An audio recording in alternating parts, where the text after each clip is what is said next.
Senhor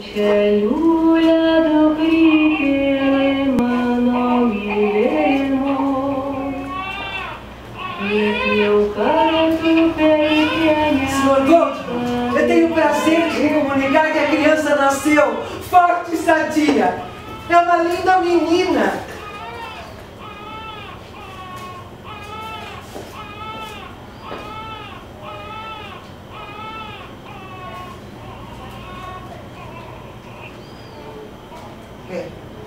Eu não fui nem um pouco bem recebida quando eu nasci. Abraham Goldman, meu pai, nunca me perdoou por eu ter nascido mulher. Nem mesmo depois que a minha mãe deu à luz a mais 3 meninos. Ele era o segundo marido dela, que já tinha 2 filhas do primeiro casamento. As minhas irmãs Lena e Helena. A Lituânia, naquele ano de 1869, estava sob o domínio do Império Russo. Meu país era vítima de uma terrível exploração. E nós, judeus, éramos muito perseguidos.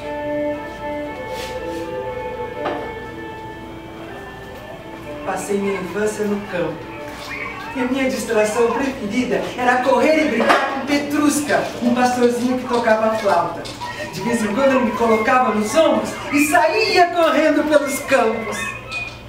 Foi com Petruska que eu aprendi a amar a liberdade.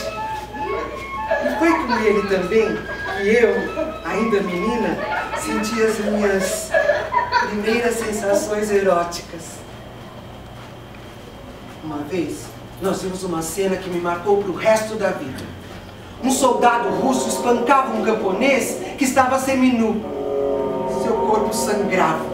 E ele gritava, gritava. Durante muito tempo, aquela imagem tomou conta dos meus pesadelos. Então, não eram só os judeus que eram perseguidos. Meu grande sonho era estudar. Mas eu confesso que a minha relação com a instituição escolar não foi nada agradável. Eu era uma ótima aluna, mas eu não suportava o autoritarismo dos professores. Muitas e muitas vezes eu me rebelei contra eles. Mas eu tive uma grande mestra, a minha professora de literatura. Uma vez ela nos levou ao teatro para assistir uma ópera, Il Trovatore.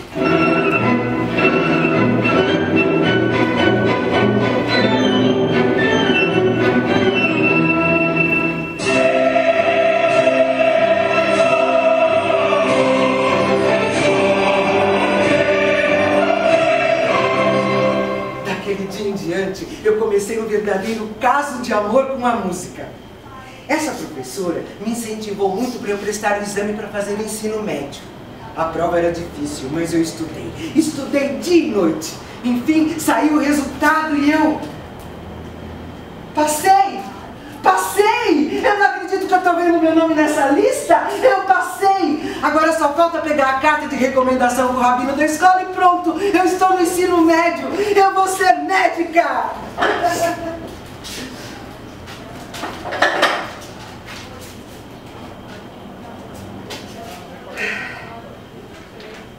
Trata-se de uma menina de péssimo caráter, fadada a se tornar uma mulher imoral. Não respeita os mais velhos e nem as autoridades. Com certeza vai acabar seus dias na forca por ameaça à sociedade. Rabino de merda!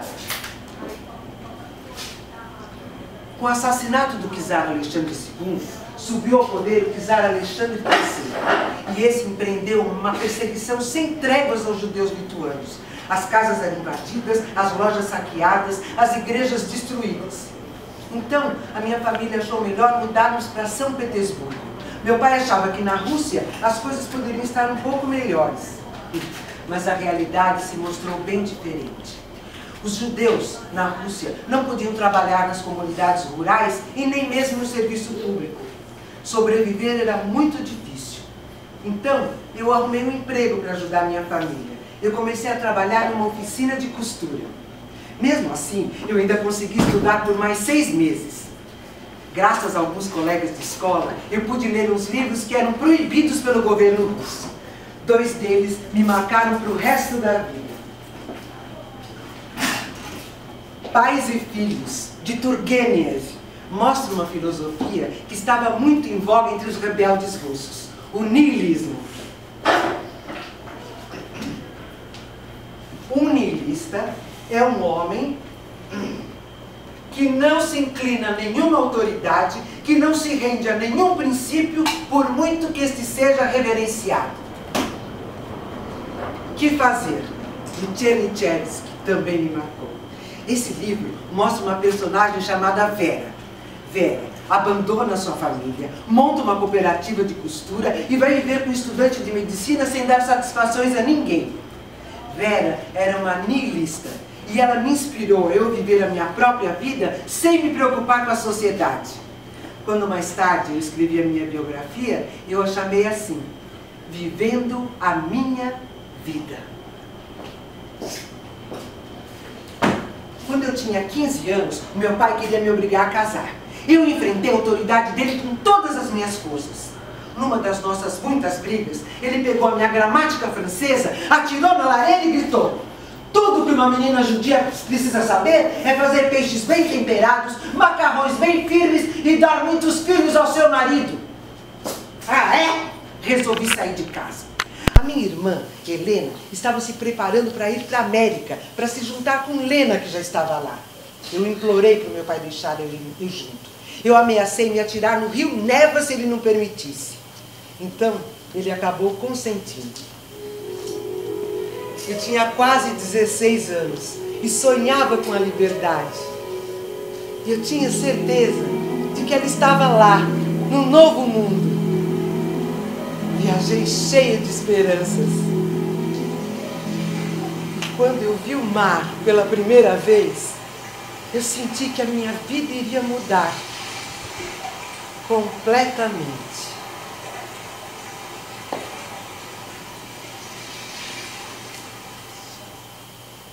Mas quando chegamos em Rochester, Lena nos explicou que a situação dela e do marido era muito difícil. O que eles ganhavam mal chegava para os dois. Então, eu arrumei um emprego na mesma semana, numa fábrica de luvas.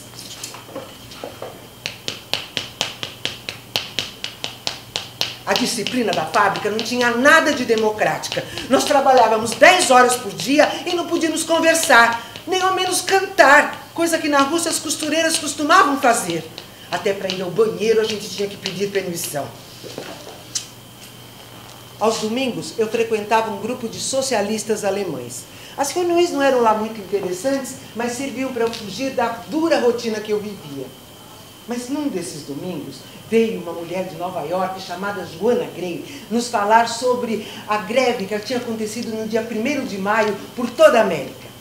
Ela nos explicou com detalhes que a greve tinha começado no dia 1º de maio de 1886. Os trabalhadores estavam exigindo redução da jornada de trabalho de 10 para 8 horas. E Chicago era o centro do movimento. No dia 3, houve uma grande manifestação pacífica, mas a polícia agiu com muita autoridade, machucando homens, mulheres e até mesmo crianças. No dia 4, houve nova manifestação e a polícia agiu com a mesma intensidade. Então, ninguém sabe como, uma bomba foi arremessada, ferindo algumas pessoas. E imediatamente foram criminalizados os 8 líderes do movimento. E num julgamento apressado, sem nenhuma investigação, todos eles foram condenados. 5 à forca, 2 à prisão perpétua e 1 a 15 anos de prisão. Quando Joana acabou seu relato, eu me senti completamente identificada com aqueles trabalhadores. Então, eles arriscavam sua vida por um ideal. Mas qual era esse ideal? Os jornais diziam que eles eram socialistas. Não, Joana dizia que eles eram socialistas. E os jornais diziam que eles eram anarquistas. E eu me perguntava, o que é o anarquismo? O nosso grupo passou a assinar um jornal mensal escrito por um grande teórico chamado Johann Most. Passei a ler os livros que o jornal indicava e a compreender que a luta contra a exploração capitalista não pode estar separada da luta contra o poder do Estado. Os anarquistas não lutam para tomar o poder, mas contra o poder. Era isso que diferenciava o anarquismo do socialismo. Mas eu nem sempre podia comprar os livros que eu queria ler.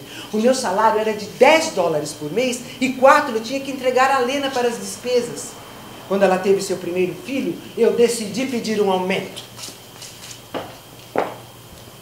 Na antessala do escritório do Sr. Garson, o nosso chefe, havia uma mesinha com rosas da American Beauty.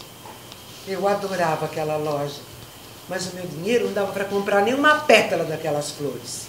Entrei, expus minha situação e ele me respondeu: eu não sei por que você está descontente. As suas colegas estão muito felizes com os salários delas. Além de mais, se você não está, é melhor pedir demissão. E eu aqui não entendo, porque uma moça como você precisa de mais dinheiro. É claro que eu não fiquei nem mais um minuto lá. Na mesma semana eu arrumei um outro emprego numa outra fábrica de costura. E foi então que eu conheci Jacó Kessler. Ele era bonito. Gostava de ler, de dançar. Começamos a sair juntos. E meses depois, ele me pediu em casamento. Eu resolvi aceitar. Ele era uma ótima companhia. Além disso, a minha família inteira tinha mudado para os Estados Unidos. Nós morávamos numa casinha assim pequenininha. Eu, meu pai, minha mãe, meus 2 irmãos, Leno, marido, filho e Helena. As brigas eram constantes. Então eu me casei. Em 1887, segundo os ritos judeus. Eu estava então com 18 anos. De núpcias, eu me deitei ao lado dele. Jacó, você está dormindo? É a nossa lua de mel, querido. O quê? Por que não me disse antes? Você é impotente?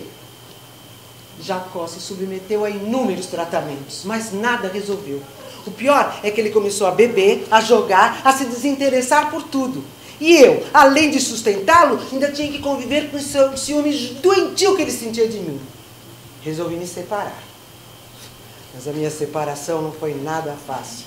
A minha família ficou 20 anos sem falar comigo. E os vizinhos, então?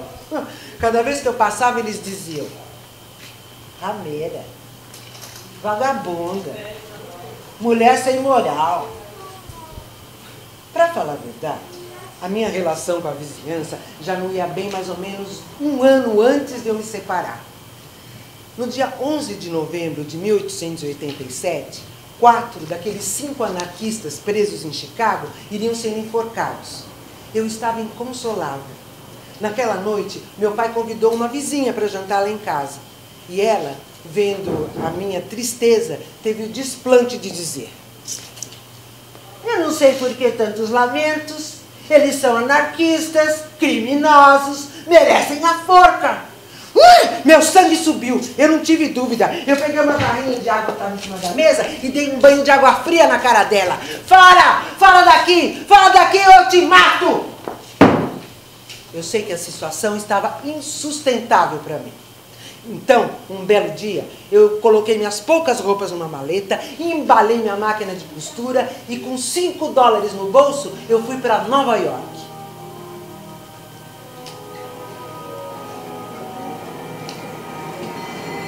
Eu cheguei num domingo, dia 15 de novembro de 1889.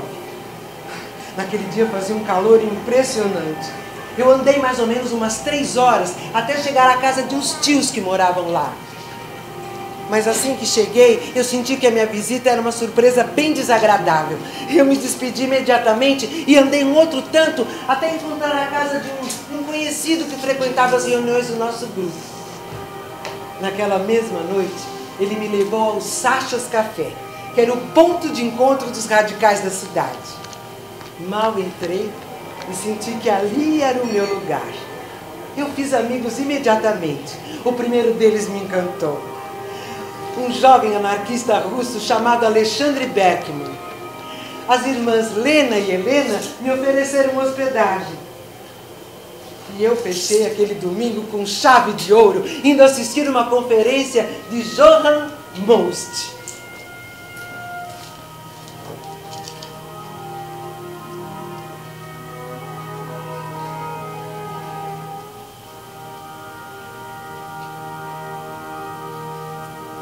Desde que eu tinha lido aqueles jornais lá em Rochester, que eu tinha muita curiosidade de conhecê-lo pessoalmente.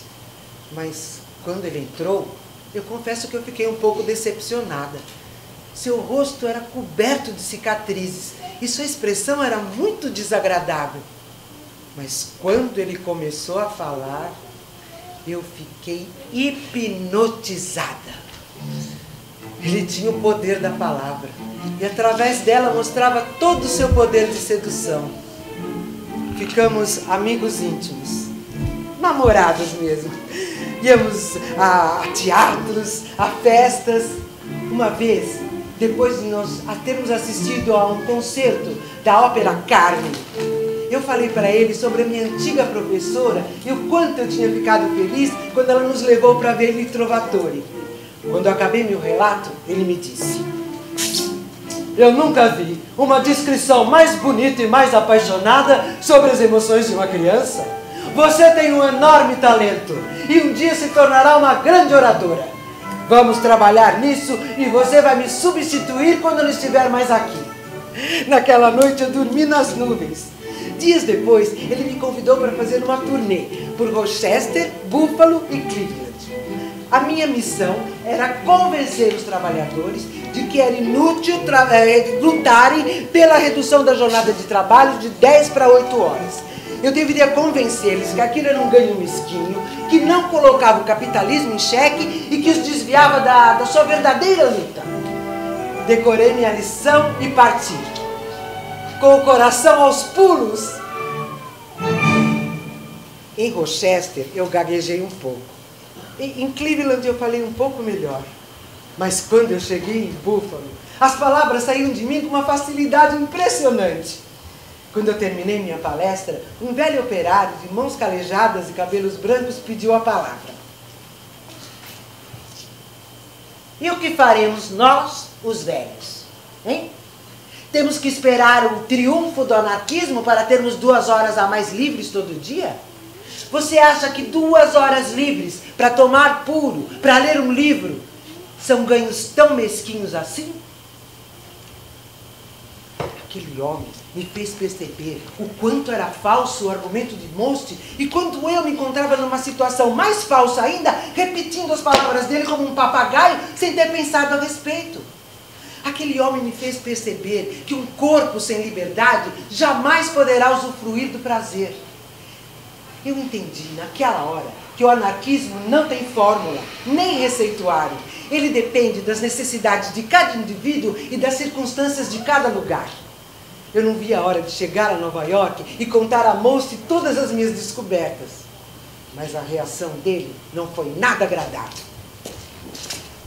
Quem não está comigo está contra mim. Considere-se uma traidora do movimento. Eu não podia mais continuar com ele, por mais que eu reconhecesse todo o amor que ele sentia por mim. A minha paixão por Alexandre Berkman, o meu Sacha, começou no dia que eu cheguei em Nova York e o conheci naquele café. Quanto mais eu o conhecia, mais eu me apaixonava. Nós tínhamos tudo em comum. Ele também era judeu, ele também tinha sido influenciado pelo niilismo, ele também crescera na Rússia. Assim como eu, Sacha era o alvo preferido dos professores. Ele foi expulso do ginásio por ter escrito uma redação com o seguinte título: Deus não existe. Em pouco tempo passamos a viver juntos. Não, mas dessa vez sem nenhum casamento. Muito pelo contrário. Nós formamos uma comunidade. Vivemos eu, Sacha, um primo dele chamado Fédia e uma prima dele chamada Ellen. Sacha trabalhava numa fábrica de tabaco. Eu passei a costurar por conta própria. Eu percebi que assim eu ganhava muito mais e não tinha que me submeter ao autoritarismo dos chefes. Ellen também costurava e Fédia pintava quadros. Grande parte do nosso dinheiro era gasto com telas e tintas para a Fédia. E quando ele vendia um quadro, era uma verdadeira festa. Ele chegava em casa com flores, bombons, champanhe para todo mundo. E Sacha ficava meio contrariado com isso. Tanta gente passando fome, tantos anarquistas precisando de dinheiro e você gastando aí com essas futilidades. E Fédia lhe respondia: você não passa de um torturado, de um amargurado que só pensa em sofrer e se martirizar. Onde fica a beleza da vida? Onde fica o prazer de viver? Eu achava que Sacha tinha lá suas razões, mas eu apoiava Fédia. Eu sempre achei que lutar pelo anarquismo e pela liberdade não significa abrir mão do prazer e da alegria. De que adianta fazermos uma revolução se não pudermos dançar? O amor que Fédia sentia pela arte, por tudo que é belo, me deixava completamente atraída. Uma vez, depois de posar nua para ele, fizemos amor. E desde então nos tornamos amantes. E de repente eu me vi amando a 2 homens ao mesmo tempo.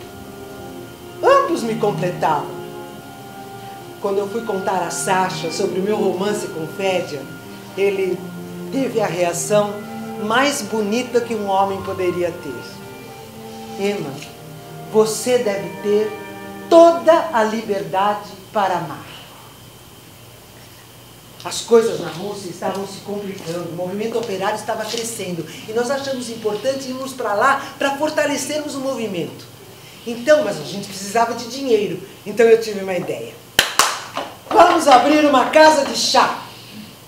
No começo eles não gostaram muito, mas logo eu acabei convencendo os dois. Em pouco tempo, a nossa casa de chá era um verdadeiro sucesso. Ninguém resistia aos meus doces e tortas. Nós já estávamos quase com dinheiro para partir, quando um acontecimento mudou todos os nossos planos.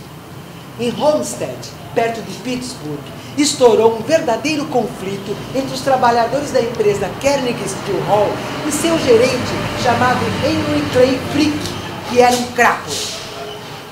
Tudo começou quando Frick anunciou aos trabalhadores que iria reduzir 18% dos seus salários, alegando que a empresa estava em dificuldades. Os trabalhadores entraram em greve e exigiram uma negociação. Mas Frick suspendeu todas as reuniões. Ele se recusava a ouvir o sindicato. Não contente com isso, mandou tapar a empresa com enormes tapumes de madeira. No dia 6 de julho de 1892, a empresa iria retornar às suas atividades, pois Frick mandou vir de Nova York 300 policiais fortemente armados. Foi uma verdadeira guerra. Os policiais atiraram durante 11 horas seguidas. Muitos inocentes foram mortos. Quando Sacha se inteirou dessas notícias pelos jornais, ele me disse: Emma, já não é tempo para palavras, é hora de agir. Eu concordei inteiramente com ele. Estava na hora de cometermos um atentado contra o Frick. Ele era o símbolo vivo do capitalismo e sua morte iria favorecer todo o movimento operário sindical. Mas para isso, nós precisávamos mudar de Nova York. O dono da casa de chá não acreditou quando lhe devolvi as chaves. Eu tive que dizer que tinha uma irmã doente que precisava partir imediatamente.